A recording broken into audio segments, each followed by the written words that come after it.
तो महाराष्ट्र में एक बार फिर से गूंज हुई है थप्पड़ों की। हनुमान चालीसा के बाद थप्पड़ कांड ने महाराष्ट्र की सियासत में भूचाल ला दिया है।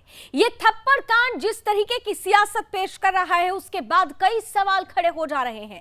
सवाल उठ रहा है कि असहिष्णुता की जो परिभाषा गढ़ी जाती है, जिसका हवाला दिया जाता है, क्या महाराष्ट्र में भी राजनीतिक पार्टियां अपनी सहूलियत के हिसाब से इंटॉलरेंस को गढ़ नहीं रही हैं? ये सब कुछ ऐसे समय में पूछा जा रहा है जब यहां पर भारतीय जनता पार्टी के एक नेता की एनसीपी के कार्यकर्ताओं द्वारा थप्पड़ मारे जाने की घटना ने तूल पकड़ा। दरअसल भारतीय जनता पार्टी के नेता विनायक अंबेडकर, जिन्होंने शरद पवार के खिलाफ एक पोस्ट किया जिस पर एनसीपी कार्यकर्ता भड़क उठे, केवल भड़क ही नहीं उठे, संविधान के तहत कार्रवाई की जा सकती थी, लेकिन उन्होंने कानून को अपने हाथों में ले लिया और सीधे विनायक अंबेडकर के घर दफ्तर में घुसकर उनके ऊपर कर दी थप्पड़ों की बौछार। ऐसे में भारतीय जनता पार्टी भी पूरी तरह से मुखर है और ये कहा जा रहा है कि ये पहली और आखिरी गलती होनी चाहिए, नहीं तो भारतीय जनता पार्टी भी इस क्रिया की ऐसी ही प्रतिक्रिया देने में पीछे नहीं हटेगी। सवाल यह है कि चाहे भाषाई मर्यादा हो या फिर व्यवहारिक मर्यादा, क्या राजनीतिक पार्टियां और राजनीतिक चेहरे इस मर्यादा को भूल चुके हैं? आज इसी पर करेंगे हम खुलकर बहस। हमारे साथ कुछ ही देर में जुड़ेंगे हमारे विशेष अतिथि। नमस्कार, आपके साथ मैं हूं लावनी विनीत। और बहुत महत्वपूर्ण मुद्दा इसलिए यह हो जाता है क्योंकि महाराष्ट्र में आप देख रहे हैं कि पहले हनुमान चालीसा का कांड चल रहा था और अब यह थप्पड़ कांड। किस दिशा में जा रही है महाराष्ट्र की राजनीति, हम चर्चा की शुरुआत करें उससे पहले आइए देख लेते हैं यह रिपोर्ट।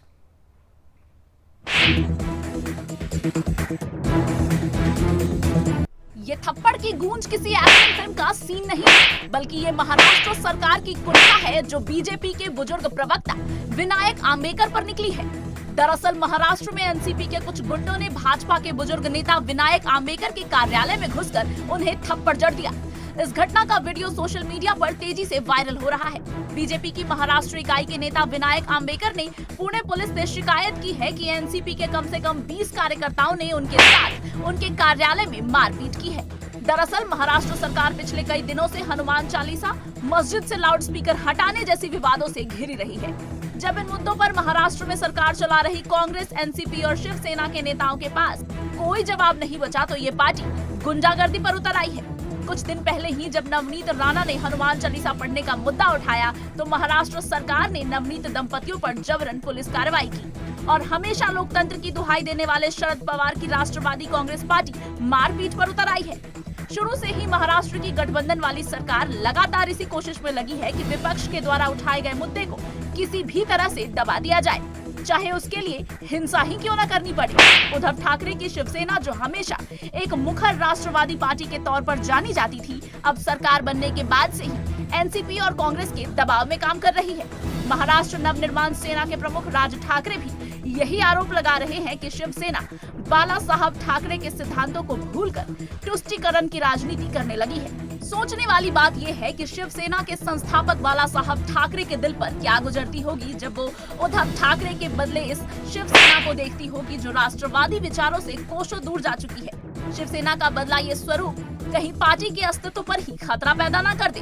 देखना ये भी है कि हनुमान चालीसा के बाद ये थप्पड़ कांड कब तक चलता है। न्यूज डेस्क से दीपक मिश्रा की रिपोर्ट।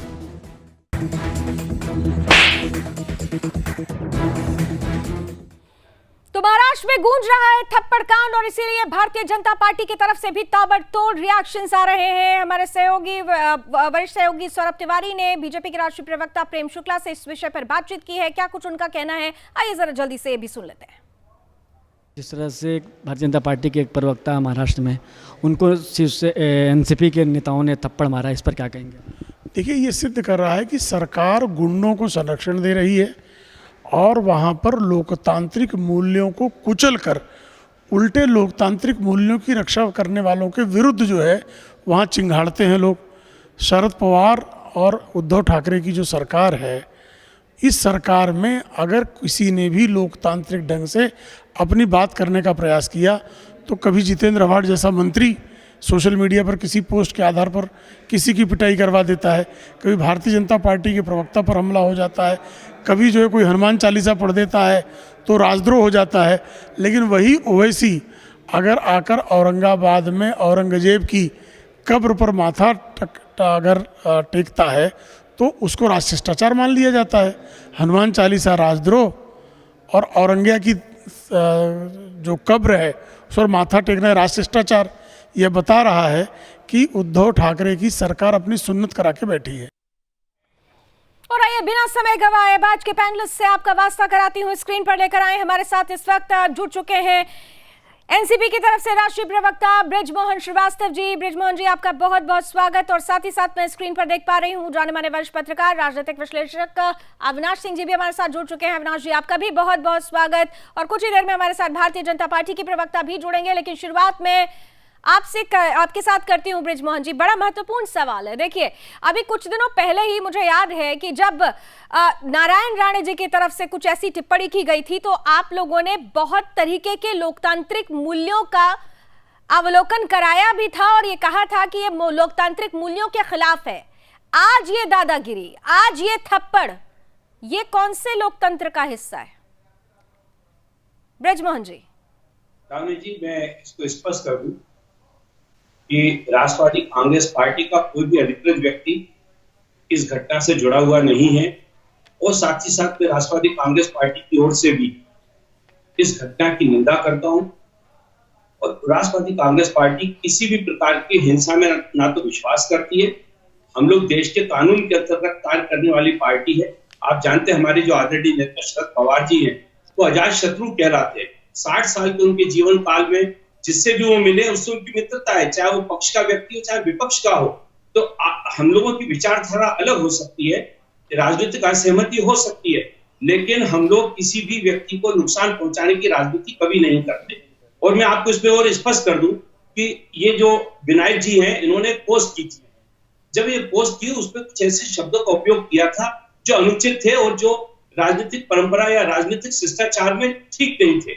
इसकी जानकारी जो वहां के जो पूर्व महापौर हैं अंकुश जी, उन्होंने वहां के बीजेपी के नेताओं को दी और बीजेपी के नेताओं ने इनसे कहा कि आप इसको डिलीट करिए। ये एक सही तरीका था कि हमारे पार्टी के वरिष्ठ नेता ने विधिवत तरीके से भारतीय जनता पार्टी के नेताओं को बताया। लेकिन इस बीच में यह जो घटना घटी है, ये लोग कौन थे, इन्होंने क्यों कहा, क्यों उन्होंने ऐसा हरकत की, अभी इसकी जांच भी की जा रही है। पुलिस इस पर कार्रवाई करेगी और जिन्होंने भी कानून को अपने हाथ में लिया है और जिन्होंने भी भाई विनायक जी के ऊपर इस प्रकार का प्रहार किया है उनके खिलाफ कानून के अंतर्गत सारी वो कार्रवाई होगी जो जरूरी है। ये मैं आपको विश्वास दिलाना चाहता हूँ। ठीक है। और एक बार फिर इस प्रकार की घटनाओं की हम लोग निंदा करते हैं। ये सभ्य समाज की राजनीति करने का तरीका नहीं है। ये सभ्य समाज की राजनीति का तरीका नहीं है। इसीलिए मैंने कहा कि आज मैं विशेष रूप से जब मैंने शुरुआत की तभी मैंने कहा कि सभी राजनीतिक पार्टियों पर ये लागू होता है। लेकिन सवाल ये उठता है कि अगर विनायक अंबेडकर ये पुलिस में शिकायत करते हैं कि 20-22 लोग वहां घुसते हैं, वो एनसीपी के कार्यकर्ता थे, तो फिर अब तो घटना को हुए सर 24 घंटे होने आ रहे हैं। ये तो एनसीपी के ऊपर बड़ा सवाल। आप कह रहे हैं कि ये इन लोगों का एनसीपी से कोई लेना देना नहीं था जो दफ्तर में पहुंचे हुए थे, और अगर ऐसा है तब तो फिर आपको सीधे और जल्दी त्वरित कार्रवाई करनी चाहिए, जांच कराई जानी चाहिए। मैं फिर आपको एक बार स्पष्ट कर दूं, ये पार्टी के कोई भी अधिकृत कार्यकर्ता नहीं है। 4 लोगों के खिलाफ रिपोर्ट हुई है, उनको पकड़ा भी गया है और उनके खिलाफ पुलिस ने जाब्ते की जो पुलिस की कार्रवाई होनी चाहिए इस प्रकार के मामलों में वो पुलिस ने की है। और यदि विनायक भाई कुछ और भी लोगों के नाम बताएंगे तो उनके खिलाफ भी कार्रवाई की जाएगी। ये मैं आपको विश्वास दिलाना चाहता हूं। यहाँ पर अविनाश जी अब आपके पास आते हुए देखिए, बृजमोहन जी ये कह रहे हैं कि पहले तो वो कह रहे हैं कि अभी ये क्लियर नहीं है कि जो लोग वहां पर गए थे वो एनसीपी से संबद्ध रखते हैं या नहीं रखते हैं। इस पर जांच हो रही है, जो भी उचित कार्रवाई होगी वो कार्रवाई हो रही है। लेकिन सवाल ये है कि अगर एनसीपी का नाम आता है, अगर ये कहा जाता है कि एनसीपी के ये कार्यकर्ता थे जो घुस के गुंडागर्दी करते हैं, जो एक पोस्ट पर थप्पड़ कांड कर देते हैं, तो फिर सवाल पूछा जाएगा। क्योंकि इससे पहले एक पोस्ट होती है तो मराठी एक्ट्रेस केतकी को जेल भेज दिया जाता है, हनुमान चालीसा होती है तो नवनीत राणा को राणा दंपति को 14 दिनों की जेल के बाद अब रिहाई मिली, हमने देखा है। तो परिस्थितियां इस तरीके से है कि इंटॉलरेंस की जो बात हमेशा से कही जाती रही भारतीय जनता पार्टी के लिए, तो ये कहा जाता रहा कि इंटॉलरेंस है, देश में डर का माहौल है, लेकिन दूसरी तरफ अगर ऐसी तस्वीरें आती हैं तो फिर तो अभिव्यक्ति की आजादी पर सवाल खड़ा हो जाएगा। अपनी सहूलियत के हिसाब से फ्रीडम ऑफ स्पीच को गढ़ा जा रहा है। जी नमस्कार और सारे श्रोताओं को ढेर सारी शुभकामनाएं। देखिए, एनसीपी का पूरा नाम क्या है ये तो पता नहीं, पर देश उनको नेशनलिस्ट करप्ट पार्टी के नाम से जानती है। और इनके शीर्ष के नेता, दो नेता का नाम लेता हूं, दोनों जेल में, अभी तक बेल नहीं मिली। ये छाती पीटते रह गए कि centre, Modi, Shah, ED, CBI सब मेरे खिलाफ है, पर अभी तक उनको बेल नहीं मिली है। और कहीं ना कहीं हर चीज जो करप्ट हो, जो क्रिमिनल हो और जो टेररिज्म से रिलेटेड हो, उसके तार नवाब मलिक से होता हुआ शरद पवार तक भी जाएगा और जाता होगा। आप पुणे का जमीन देख लीजिए, आप अजीत पवार की हिस्ट्री देख लीजिए, आप देखिए कि पुलिस महकमे में इन लोग कैसी उगाही कर रहे थे। तो पिछले 1.5-2 साल से जो महाराष्ट्र की सरकार चलाने की कोशिश कर रहे हैं, वो सरकार तो नहीं चला पा रहे हैं, पर अपने आप को खुल के जनता के सामने लाके ये बता रहे हैं कि हम नेशनलिस्ट करप्ट पार्टी हैं। अब इनके शीर्ष के नेता पे आते हैं, शरद पवार जी पे। भगवान उनको दीर्घायु करे, हालांकि शायद उनकी तबीयत ठीक नहीं है, बट मेरी मनोकामना और कामना है कि वो लंबा जीवन उनको मिले। ये पार्टी क्यों बनी थी?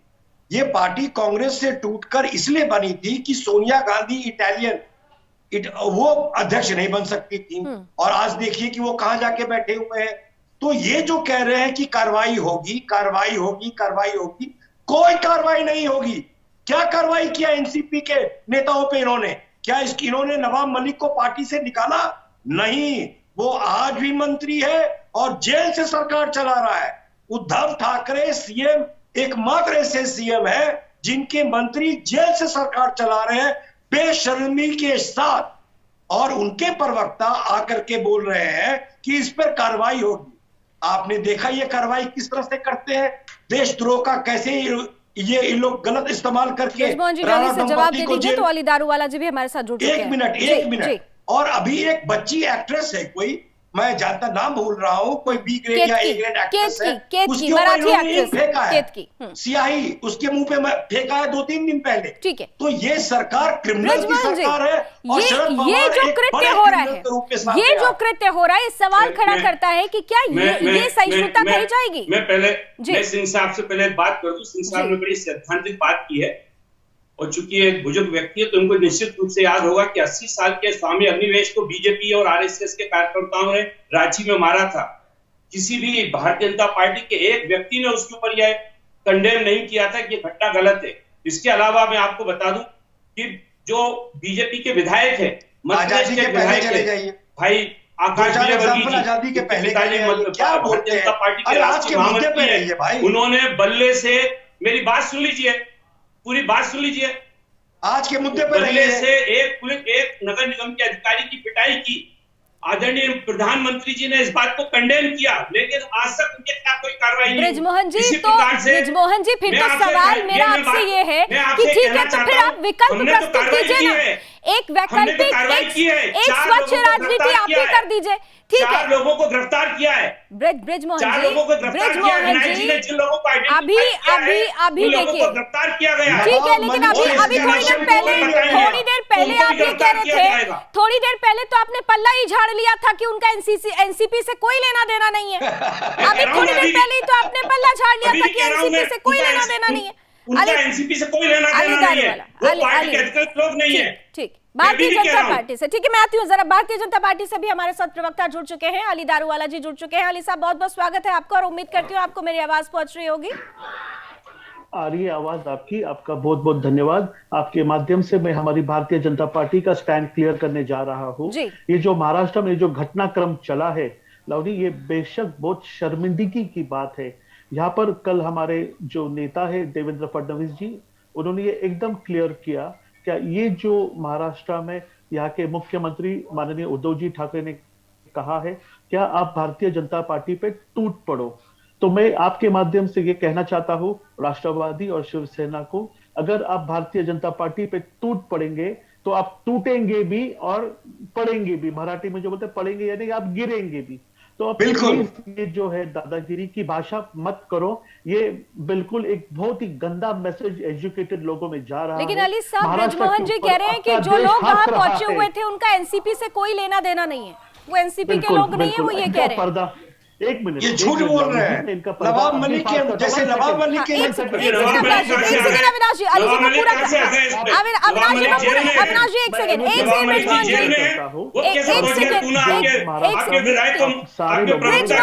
ब्रिजमोहन जी और अविनाश जी, एक मिनट जरा अली जी को पूरा कर लेने दीजिए, एक सेकंड अली जी को पूरा कर लेने दीजिए। अली जी जरा क्लियर करिए, क्योंकि ब्रिजमोहन जी ये आरोप लगा रहे हैं कि जो लोग वहां पहुंचे हुए थे उनका एनसीपी से कोई लेना देना नहीं है, वो एनसीपी के कार्यकर्ता नहीं है।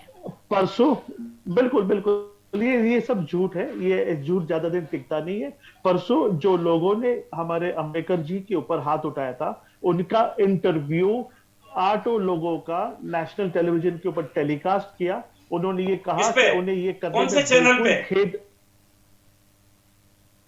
दरवाला साहब कौन से चैनल पे किया? क्लिप्स मेरे पास है, मैं आपको भेजता हूं। उन्होंने राष्ट्रवादी का जो है ध्वज अपने गले में डाला था। वो पार्टी के ना तो अधिकृत प्रवक्ता है, ना वो पार्टी के कार्यकर्ता है, ना वो पार्टी के पदाधिकारी है। ये मैं जिम्मेदारी के साथ कह रहा हूँ। मत करिए आप ये जो कर रहे हो।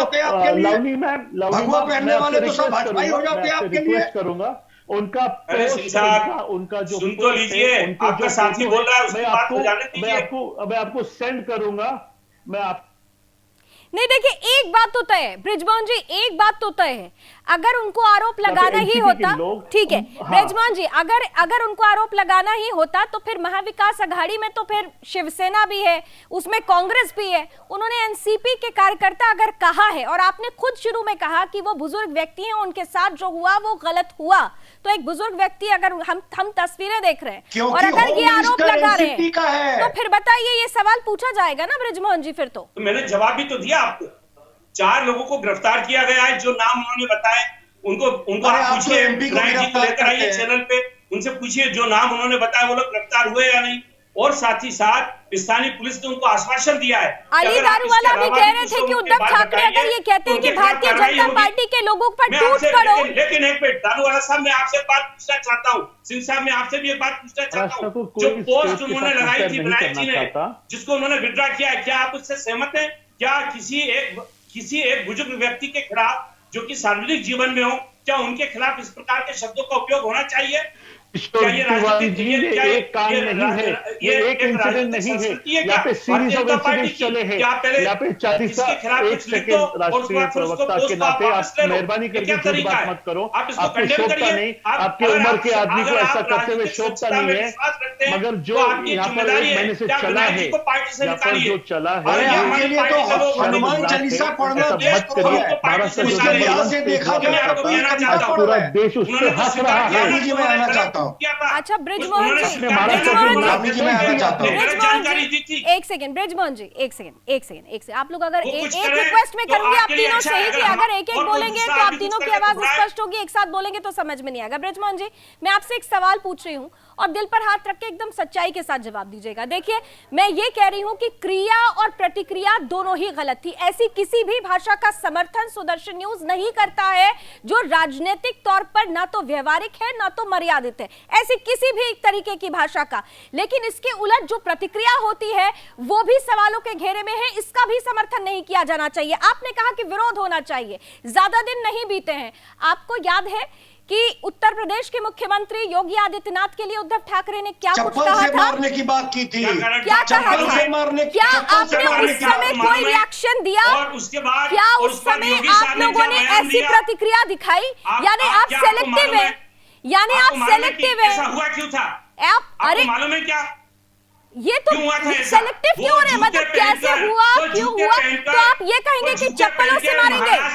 अरे भाई तो चप्पलों से मारेंगे, ये मर्यादित भाषा है, ये मर्यादित भाषा है कि चप्पलों से मारेंगे और आप इसकी निंदा नहीं करेंगे? आप सेलेक्टिव हो जाएंगे, आप सेलेक्टिव हो जाएंगे, आप इसकी निंदा नहीं करेंगे। मर्यादित है कि महाराष्ट्र के जो आराध्य पुरुष चप्पलों से मारेंगे, ये इसकी निंदा नहीं करेंगे आप? आप इसकी निंदा करेंगे या नहीं करेंगे?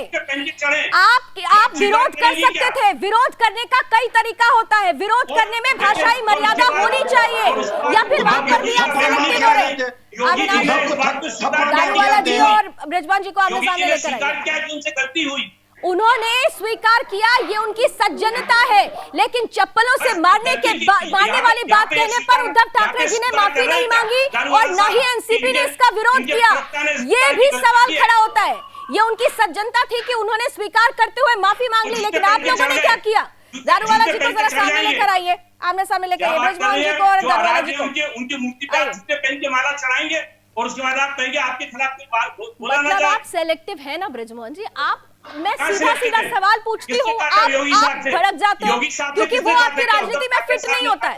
वो आपकी राजनीति में फिट नहीं होता है। मैं तो कह रही हूँ ना कि उन्होंने माफी मांगी, उनकी सज्जनता है, लेकिन उद्धव ठाकरे ने क्या माफी मांगी? क्या आप लोगों ने इसका विरोध किया? आप सरकार में थे, आप लोगों की तरफ से कोई अपोलोजाई आई नहीं? वहां पे आप सिलेक्टिव हो गए।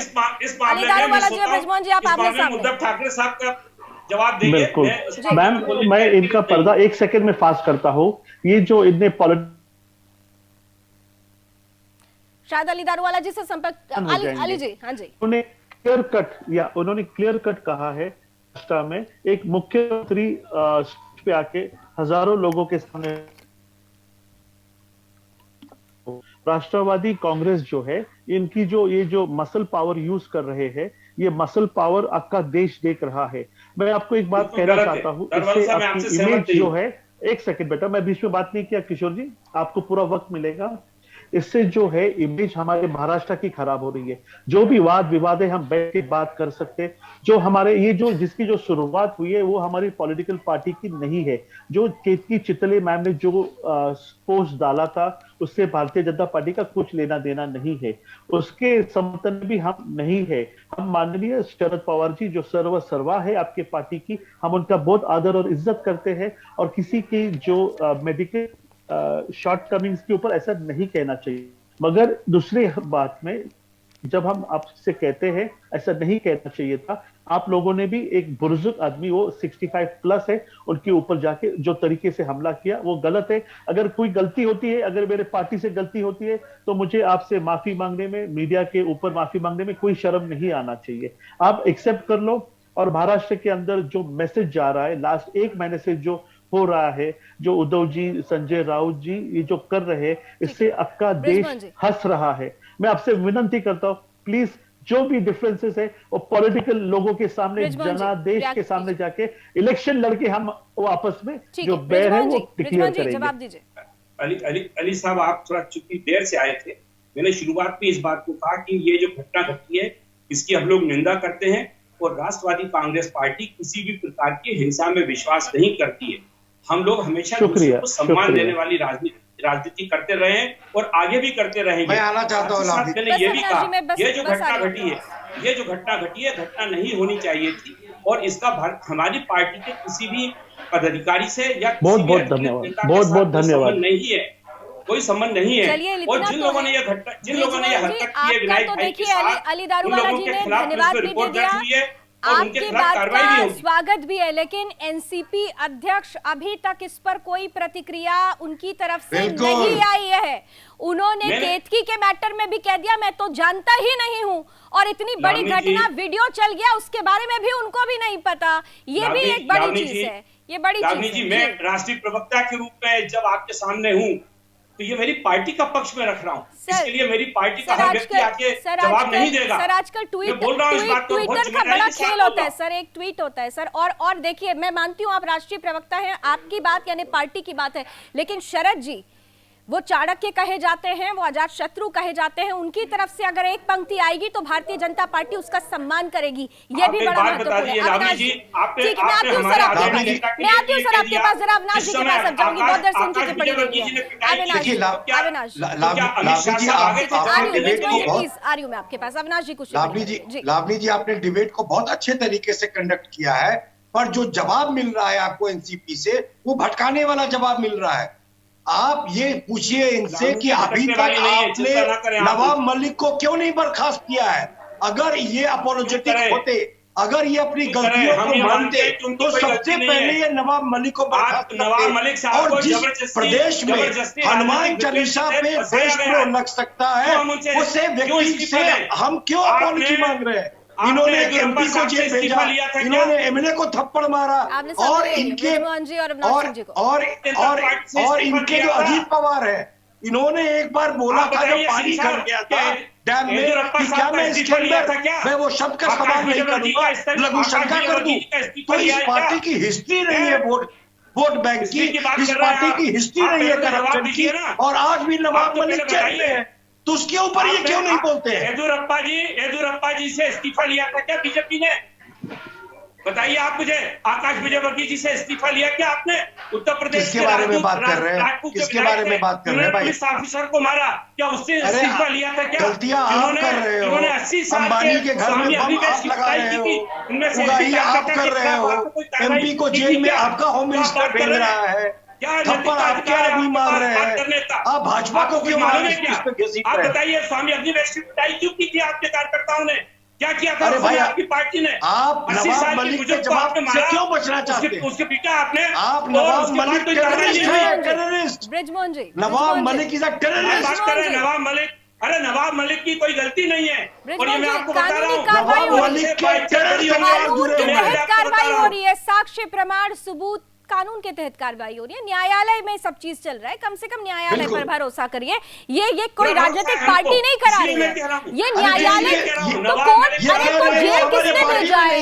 जेल भेजने के लिए कोर्ट की तरफ से आदेश है ना, तो कम से कम उसका तो उसका सम्मान करिए। चलिए ठीक है, एक बहुत ही ठीक है सर, ब्रिजमोहन जी देखिए, आज जो ये डिबेट हमने रखा, अविनाश जी, ब्रिजमोहन जी और अली जी, हमने जो आज ये डिबेट रखा था, डिबेट ठीक है, एक घटना हुई है उस पे हो रहा है, लेकिन संपूर्ण घटनाक्रम पे बात हो रही है ब्रिजमोहन जी। हम राजनीति के गिरते स्तर की बात कर रहे हैं। क्रिया प्रतिक्रिया में बार बार कह रही हूँ कि क्रिया और प्रतिक्रिया दोनों गलत है।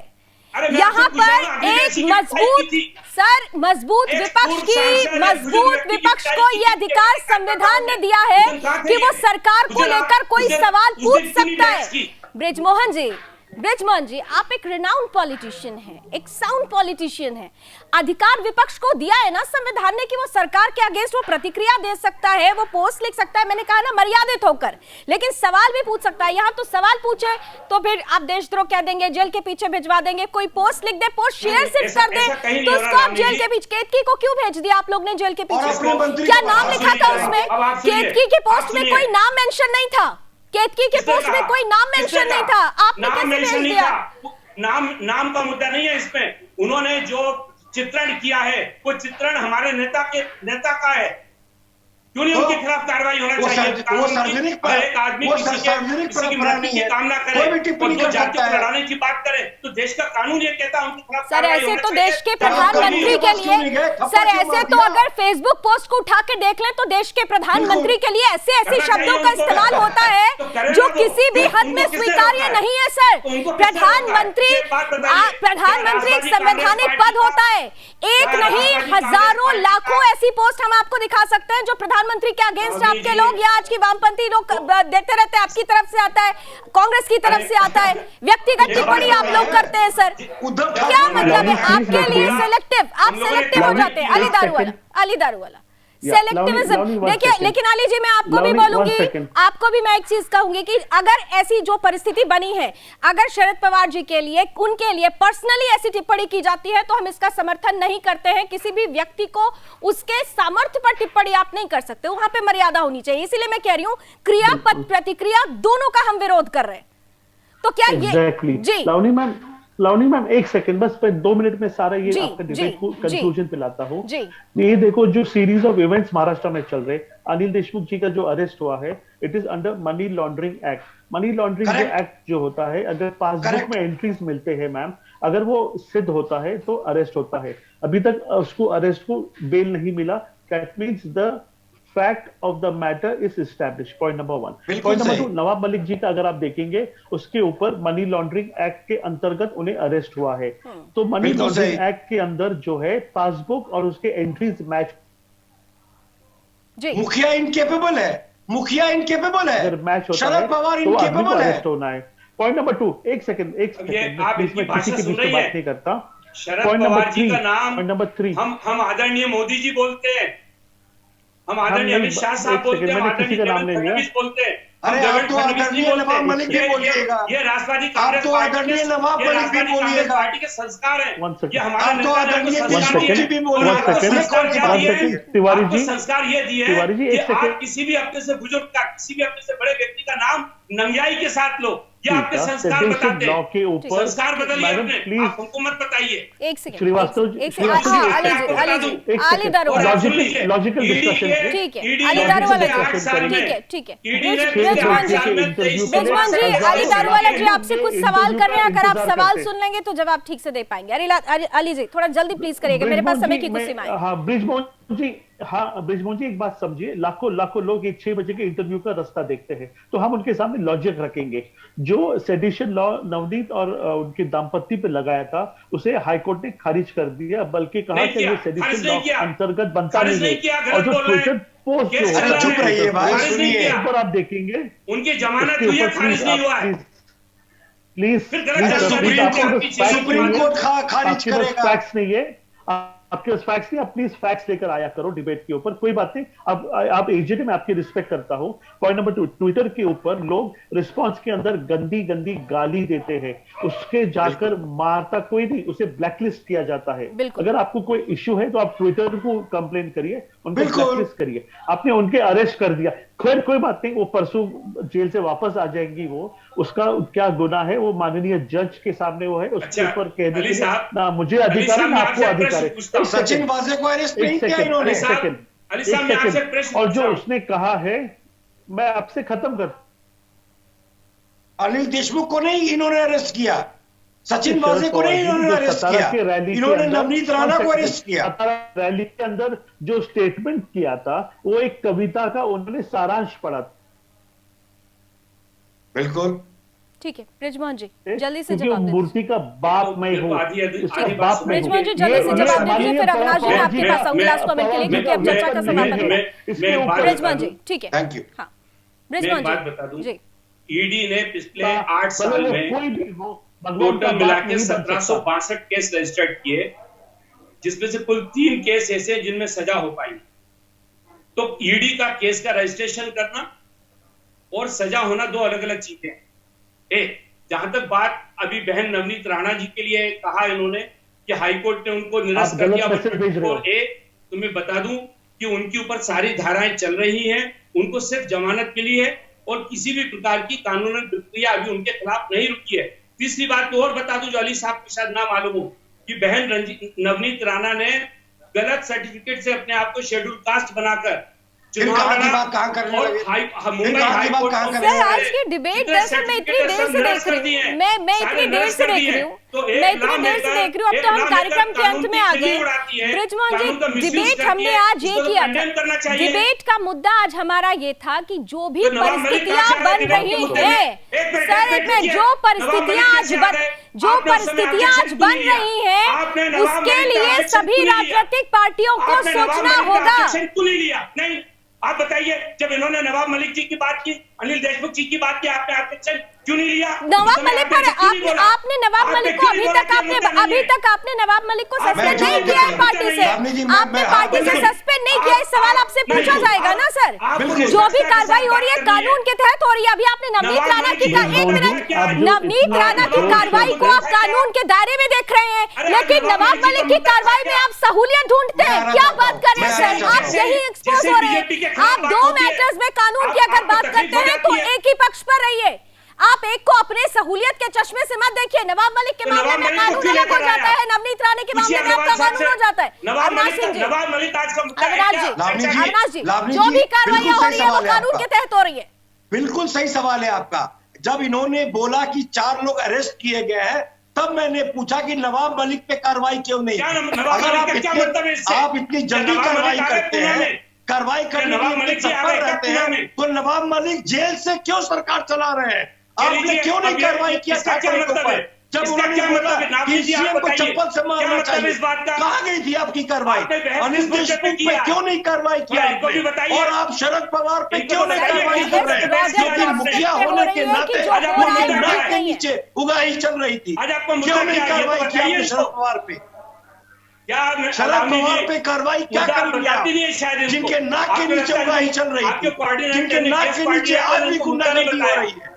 आप क्यों अरे नहीं कार्रवाई पैसा वाले करेंगे मुद्दे शरद ही नहीं पवार है। के ऊपर? ब्रिजमोहन अरे जी, क्या ब्रिजमोहन जी, रामजी जी जब इनको डिबेट बताइए तो होती है, सही। एक मिनट ब्रिजमोहन जी, इनको मुद्दा को एक बताइए, आज मिनट का मुद्दा क्या ब्रिजमोहन है जी, आपका? जब डिबेट हो रही है तो एक मुद्दे से कई मुद्दे निकलते हैं, और अगर आपके अच्छा, जब- आप और ठीक राष्ट्रीय है। प्रवक्ता तो जब- हैं सर, आपसे जब सवाल मैंने इसलिए मुद्दा पूछा जा उठाया- रहा है सर, ये अच्छा। व्यवहार पे ये प्रश्न पूछा जा रहा था, कार्रवाइयों पर ये प्रश्न पूछा जा रहा था, व्यवहार बिल्कुल, पे आपने व्यवहार जब चुनने की बात आई वहां पर भी आपने सहूलियत चुन ली, जब कार्रवाई की बात आई तो वहां पर भी आपने सहूलियत चुन ली। हाँ, और मैं सहूलियत शुरू बिल्कुल। से आखिर तक कह रही हूं कि हम क्रिया और प्रतिक्रिया और दोनों का जितने विरोध करते शिव हैं, सैनिक पे केस दोनों हुआ को राजा एक ही जगदीश चश्मे के से घर देख पे रहे हैं, घुसने के लिए लेकिन उस आपने पे शुरू से कार्रवाई अंत क्यों तक नहीं सिर्फ हुई? सहूलियत चुना। सर, समय की श्री सीमा है, सैनिक पे कार्रवाई क्यों समय की नहीं हुई? सीमा है, जो आज राणा बहुत बहुत द्रौपदी के घर धन्यवाद, पे बहुत घुसे बहुत थे। धन्यवाद ब्रिजमोहन जी, अली दारूवाला जी, अविनाश जी, बहुत बहुत धन्यवाद। क्योंकि समय की सीमाएं हैं, माफी चाहती हूँ, मुझे बीच में ही डिबेट को रोकना पड़ रहा है, लेकिन इतना जरूर है कि जो भी महाराष्ट्र की राजनीति में हो रहा है उसमें उचित और अनुचित के बीच में एक बारीक पंक्ति है, एक बारीक लाइन है। इस लाइन को हर राजनीतिक दल अपने हिसाब से, अपनी सहूलियत के हिसाब से गढ़ रहा है, लेकिन इस गणना में नुकसान महाराष्ट्र की जनता का हो रहा है, नुकसान उन राजनीतिक पार्टियों का भी हो रहा है जो महाराष्ट्र की जनता से ये वायदे और दावे करती है कि वो लोकतांत्रिक मूल्यों पर ही चल रही है। आकलन आपको स्वयं करना होगा। उम्मीद करते हैं कि आकलन जरूर होगा। इसी उम्मीद के साथ अभी बस इतना ही। देश और दुनिया की तमाम खबरों के लिए आप जुड़े रहिए सुदर्शन न्यूज के साथ। जय हिंद।